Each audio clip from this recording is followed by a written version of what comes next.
안녕하세요. 대한변호사협회 공인 산재전문 박중영 변호사입니다. 대한변호사협회 공인 산재전문 변호사로 활동을 하면서 수많은 산재 사건을 다뤘는데요.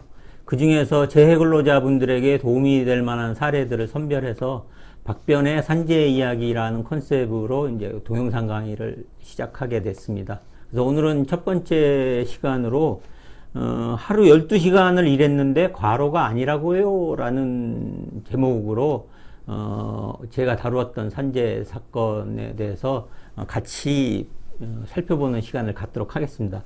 이 사건은 뭐냐면은 이제 A라는 근로자분이 계셨는데 A라는 근로자분이 이제 배관공이셨어요. 배관공이신데 공장 이제 건설 현장에서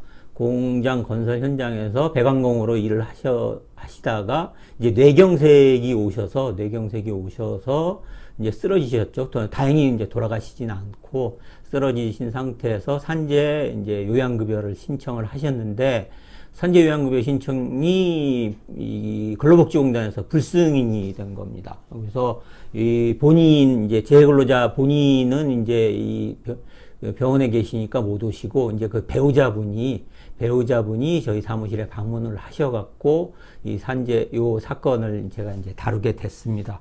그런데 이 사건에서 이제 결국은 불승인이 나왔죠. 불승인이 나왔는데 불승인 사유를 보면은 이제 불승인 사유가 어떤 사유를 했냐면은 첫 번째 이제 입원 중에 발병을 했다. 두 번째 발병 전 근로시간이 일주평균 60시간 이하다. 뭐 이런 식으로 불승인 결정문에 나왔어요. 그래서 제가 이제 그 배우자분에게 자세하게 이제 여쭤봤죠. 그랬더니 어떤 일이 있었나 살펴보니까 이게 공장 건설 현장에서 배관공으로 일을 하시다가 어느 날 이제 배가 좀 아프셨어요. 그래서 배가 좀 아프고 숨이 차고 하시는 증상이 나타나니까 이제 그 회사에 얘기를 하고 병원에 가셨어요. 그래서 병원에 갔더니 거기서 복통 쪽이나 뭐 다른 증상이다라고 하면서 좀 그냥 안정만 취하게 하셨어요. 근데 나중에 알고 보니까 그게 전형적인 심방세동이라고 하는 증상이었어요. 심방세동이라고 하는 증상이었는데 그 병원에서 그 심방세동을 캐치를 못하고 이게 빨리 심방세동은 심장 쪽이기 때문에 이 심전도 검사를 해갖고 빨리 처치를 하셔야 되는데 그거를 못 하셔갖고 그 병원에서 그걸 캐치를 못 해갖고 심방세동 치료를 못 하시고 한 열흘간 계속 이제 그 가슴 쪽 통증 이런 것만 계속 호소를 하시다가 열흘째 되는 날에 갑자기 이제 뇌경색이 오신 거예요. 그래서 뇌경색으로 쓰러지셨는데 뇌경색으로 쓰러지시고 난 다음에 이제 그게 결국은 이제 병원비도 많이 나오고 하니까 이게 업무상 과로에 의한 것이다라고 해서 저희한테 오신 것이죠. 저희한테 오셔서 살펴보니까 그런 내용이더라고요. 그래서 결국은 그 근로복지공단에서는 그거는 이 뇌경색은 병원에 있으면서 뇌경색이 온 거지 일하다가 뇌경색이 온 게 아니다. 그렇기 때문에 그 과로에 의해서 뇌경색이 발병된 것이 아니다라고 이렇게 첫 번째 불승인 이유를 이렇게 근로복지공단에서 제시를 한 거고 두 번째는 그 발병 전 근로시간이 하루에 보통 일주 평균으로 해서 3개월간의 근로시간을 일주 평균으로 해서 한 60시간 정도 넘으면은 이제 과로가 인정되는데, 거기에 보면은 불승인 사유서에 보면은 60시간이 안 된다고 하는 거예요.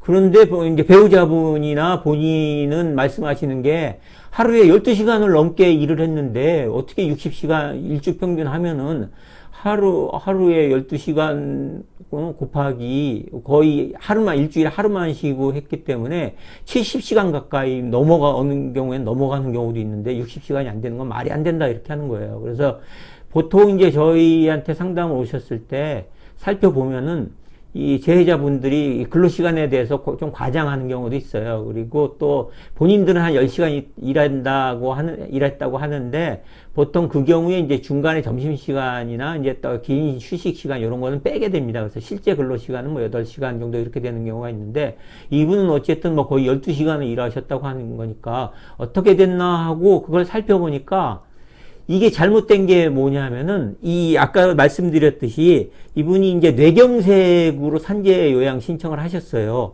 그러니까 뇌경색 발병일 기준으로 그전 3개월을 하는데, 어떤 게 들어갔냐면은, 처음에 심방세동 증상으로 병원에 입원하고, 한 열흘 정도 이제 병원에 입원을 하시니까 일을 안 하셨죠. 그 뇌경색이 심방세동이 이제 오고 열흘 있다가 심방세동이 오셨으니까 그 열흘 기간도 그 날짜에 포함이 된 거예요. 그러니까 일하는 날짜에. 그러니까는 그 3개월 기간 동안에 열흘 기간을 일 안 한 거를 빼고 계산을 해야 되는데 그 열흘 기간 일 안 한 기간도 그 근로시간 평균 내는데 넣고 계산해 보니까 일주 평균으로 하니까 60시간이 안 된다 하고 해서 산재 근로복지공단에서 불승인이 나온 거예요. 그러니까는 결국은 우리가 행정소송을 하면서 이제 이 관련해서 행정소송을 제기를 하게 됐죠. 그래서 그러면은 행정소송을 제기해서 진행을 하면서 그 점을 강조를 했어야 돼요. 그래서 이 사건은 좀 쉽지 않았던 게 세 가지를 증명을 했어야 돼요. 뭐냐면은 첫 번째, 이 하루 12시간 일했고 그래서 일주 평균을 내보면은 12시간을 해서 평균을 내보면 일주 60시간을 훨씬 넘는다. 그래서 첫 번째 과로가 인정된다라고 하는 점하고 그 다음에 이러한 과로에 의해서 심방세동 그러니까 곧바로 이제 뇌경색이 온 것은 아니니까 심방세동이 발병을 했다라고 하는 것. 그래서 과로와 심방세동 사이의 인과관계를 인정을 해야 되기 때문에 이 심방세동이라는 질병이 과로에 의해서도 올 수 있다라는 거. 요거를 또 입증을 해야 되고 또 한 단계 더 또 거쳐야 돼요. 이 사건의 경우에는 뭐냐? 심방세동을 치료를 안 하면은 뇌경색이 올 수 있다. 라는 거, 이것까지 또 증명을 해야 되는 사건이었어요.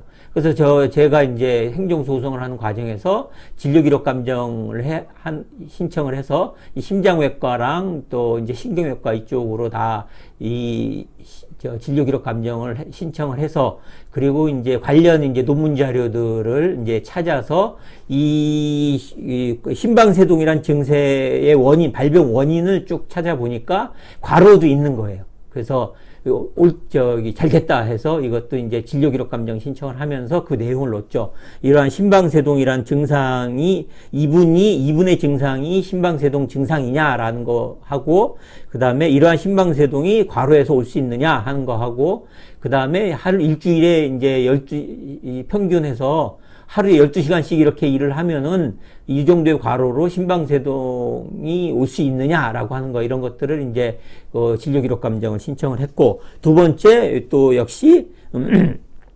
심방세동을 치료를 안 하고 놔두게 되면은 이게 그 심방세동이 원인이 돼서 뇌경색이 올 수 있느냐라고 하는 부분에 대해서 또 이제 진료기록감정에 관련 논문하고 찾아보니까 역시 그 뇌경색의 원인, 심방세동의 그 후유증, 심방세동의 후유증의 하나로 뇌경색이 있는 거예요. 그래서 이 부분도, 옳았구나 하고 찾아서 역시 심방세동과 뇌경색의 인과관계가 인정될 수 있습니다라고 해서 이 부분도 강조를 했죠. 그랬더니 그래서 이제 진료기록감정을 신청을 했고, 그 진료기록감정을 이제 받은 이제 감정이들도 이 부분에 대해서 저의 의견에 이제 제가 제시한 증거 자료들이나 이런 걸 보고 또 본인들의 이제 그런 그 의학적 견해를 통해서 요런 두 가지 단계가 인정된다는 점을 인정을 해준 거예요. 그래서 이제 행정소송 과정에서 법원에도 이러한 진료기록감정 결과와 그 관련된 논문 같은 거 제출을 해갖고 결국은 이 A 근로자가 과로도 인정을 했고, 그 과로에 의해서 신방세동이 온다는 것도 인정을 받고, 그래서 신방세동으로 뇌경색이 온다는 거, 이렇게 3단계를 겨우겨우 인정을 받아서 행정소송, 요양급여 불승인 처분 소송에서 승소를 하게 됐습니다. 그래서 이 사건은 그렇게 잘 마무리를 졌습니다. 다행이죠. 오늘은 그 첫 번째 시간으로 이제 하루 12시간을 일했는데 과로를 인정받지 못했던 대관공의 이야기 함께 했습니다. 뭐 관련해서 뭐 이렇게 과로 사건이나 관련해서 좀 뭐 궁금하신 점 있으시면은 동영상 우측 상단에 전화번호 있으니까요. 언제든지 전화 주시면은 뭐 관련해서 상담해 드리니까 더 궁금한 사항 같으신 경우에는 전화 주시기 바랍니다. 오늘은 여기까지입니다. 예.